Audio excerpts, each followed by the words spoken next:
People's experiences of real, remembered, or imagined landscapes have significance for individuals and society more broadly. Module C, Representation and Text, and Elective 2, People and Landscapes, require students to use this as a focus when analysing various representations of events, personalities, or situations, and how medium of production, textual form, perspective, and choice of language influence the meaning of these texts. Students should develop an understanding of the relationship between representation and meaning through analysis of composers' choices, which will allow deeper insight into perspectives and values portrayed, context, and purpose.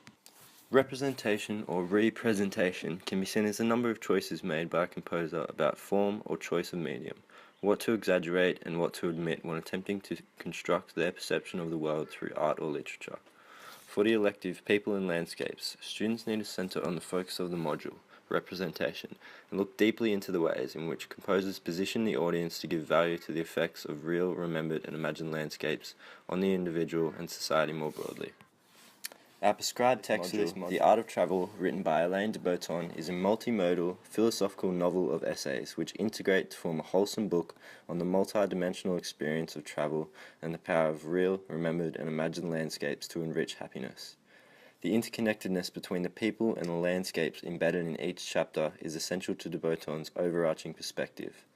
Every human is capable of achieving eudaimonia or human flourishing if they make the conscious decision to become a room traveller in everyday life. De Botton helps represent this perspective by using textual form. The book consists of 5 sections, 11 chapters, and is cyclical, beginning with departure, then exploring chosen facets of travel within the middle chapters before ending with return. Each chapter consists of a title, beginning with On, which demonstrates the Socratic nature of the book as a musing or reflection on white artworks and pictures.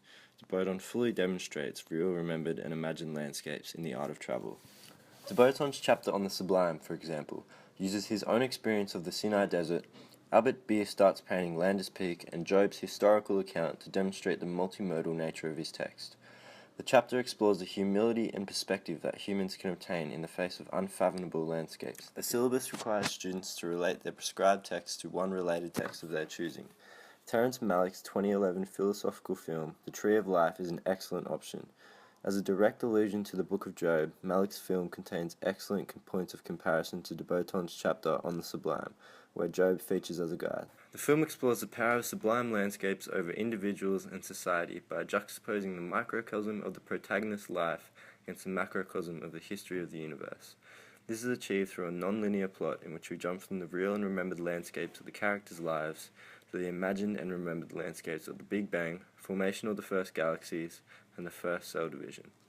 Malick uses an objective camera/point of view and close-ups to characterize the individuals and groups in the film, and long panning and spiral shots to represent the landscapes they are placed in. The intertwining shots of the past and present represent an inseparable connection between the people and landscape, and depicts these landscapes to be humbling and intensely meaningful to the film is an excellent choice of ORT because it incorporates real, remembered, and imagined landscapes and shows how these landscapes can be meaningful, not only individuals but society itself. The key to success in this module is a deeper understanding of the ways real, remembered, and imagined landscapes can be given significance by society and the individual, and the multiplicity of ways that this key idea can be represented within the text study. As we finish, I'd like to leave you with a de Botton quote to take into account in this module and your own lives. Before taking off for distant hemispheres, notice what you have already seen.